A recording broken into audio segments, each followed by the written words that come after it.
More shortages, frankly, and this time it's shortages that are facing pig farmers, and they say they could lead to a human disaster. This is a shortage of abattoir workers, according to the National Farmers Union. There is a surplus in the UK of 85,000 pigs stuck on farms because abattoirs have become bottlenecks, and that number's going up by 15,000 every week. The situation for pig farmers is dire. They are weeks away from having to destroy these perfectly healthy pigs, with the lost income putting farmers in a precarious position.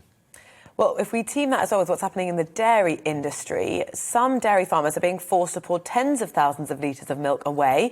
Why? There are no drivers available to move it around the country. The short shelf life of milk, coupled with slim margins, mean minor problems have quickly had very significant knock-on effects for farmers. The Royal Association of British Dairy Farmers says it doesn't know exactly how many farmers are being affected. Well, here to talk us through some of this is Deputy Editor of the Farmers Guardian, Olivia Midgley. Olivia, welcome to the programme. First of all, just give us an idea of how pressing the issues are that we've just outlined.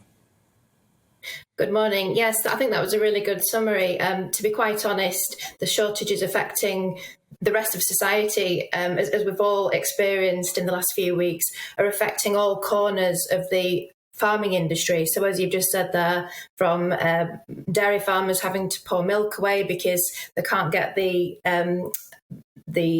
milk delivery tankers to come onto farm. We've just had harvest, obviously one of the busiest times of year, and farmers have really struggled with getting lorries to come and deliver, to come and pick up grain. So grain's been deteriorating as it's been left on the farm. We're also in a really busy period in terms of livestock sales. So obviously farmers are wanting to buy breeding animals and store animals for next season, and they've really struggled as well to get the lorries to come and pick up livestock.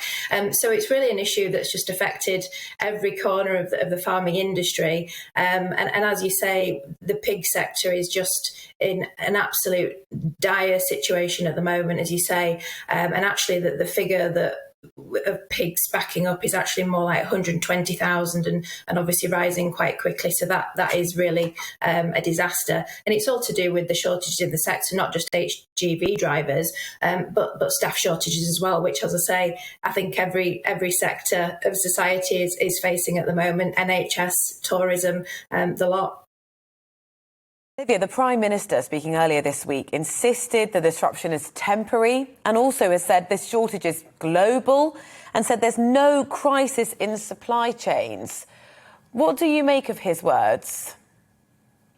I think that the situation on farm is very different, and it's very different throughout the food manufacturing sector, and it has been for months, to be quite honest. I think that it's really come to a head in the last 6 weeks, but this is something the industry's been warning about for, as I say, for months. I mean, if you take, for example, the issues with the lorry drivers, we've been in close contact with the Road Haulagers Association, and they've been asking for drivers to be put on the shortage occupation list, which they say have just fallen on deaf ears. I mean, the recent move to allow 5,000 drivers from Europe has actually been rendered useless by them because of the December 24 deadline. You know, by the time they've been recruited, they would only have 6 weeks here. So I think the government probably has made strides to try and alleviate the issues, but as we've seen, you know, this is an issue that really isn't going to go away. And the industry is warning that actually, you know, we are in a really busy period of time now as we move on up to Christmas. But this is an issue that's going to be felt throughout next year. So really, we could be just at the start of it. What are you hearing from farmers, Olivia, when they hear Boris Johnson telling them that now in this transition to a high-wage, high-skilled economy, the abattoirs, the HGV firms, they need to start paying their staff more if they want to recruit? Yeah, I think it's a really interesting point, and I think, you know, some people might have visions of farming being a really low-paid, low-skilled industry, which it absolutely is not. It's completely the opposite. You know, we've been speaking to businesses who are offering wages of, you know, in excess of £50,000-60,000 a year, which is a really good salary. These are skilled jobs. You know, even picking veg in a field, you know, it's a skilled job. Not everybody can do it. it's extremely hard work. Similarly, in an abattoir, these are really skilled butchers, and obviously, there's a massive shortage of workers. But it isn't because of low wages. We're not in a low wage economy, as someone told me this week. The sector is known for paying really good wages, so that is not the issue. I think also what has upset the industry tremendously this week is the Prime Minister's seeming lack of understanding of the situation that the pig industry is facing. Let's not forget that a mass welfare cull of 120,000 pigs, those pigs won't go into the food chain. So essentially all that food is wasted, and that, farmers say, is just criminal. It's devastating because of all the care and attention that they put into raising these livestock. But when we're facing food shortages, food poverty, to have all that food just completely wasted, and at best it will be rendered into biofuel, I mean, it's just heartbreaking for those producers. It really is. Yeah, just to remind our viewers of what the Prime Minister said. He said, he was speaking to Andrew Marr, he said, "I hate to break it to you, but I'm afraid our food processing industry does involve the killing of a lot of animals. I think your viewers need to understand that." And then he said, "The great hecatomb of pigs that you described has not yet taken place. Let's see what happened." How have farmers reacted to that you've been speaking to? Absolutely.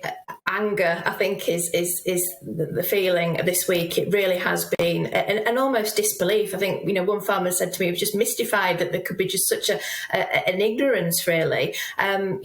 We have to think of this. This is food waste. I'm not sure he quite understands the fact that this food. Yes, we know animals are slaughtered; they have to be for us to eat. But these pigs will just be wasted. They won't enter. So I think for farmers, it's been, I suppose, a wake-up call. I think that this week the feeling is a sense of, we've been kind of banging this drum for weeks, for months now, and actually, does the government really understand what is happening on farm? And farmers that we spoke to at the Tory party conference that were protesting outside the conference building said, please, Boris Johnson, come out onto farm, come and see what's really happening on the ground, and we'll help you understand, because this is a really critical situation, and one that really we can't see getting any better. We've spoken to some farmers who are coping at the moment, so they're keeping animals as long as they possibly can. But others, don't forget, these farmers have got contracts with processors, and what they've told us this week is that essentially these contracts have just been ripped up and thrown away because the processors saying, well, actually, instead of all the pigs that you contracted to provide and produce for us, we're actually going to only take 25%. So the contracts are basically worthless to them. Olivia, thank you so much for laying out some of the details for us. Olivia Midgley, Deputy Editor of Farmers Guardian.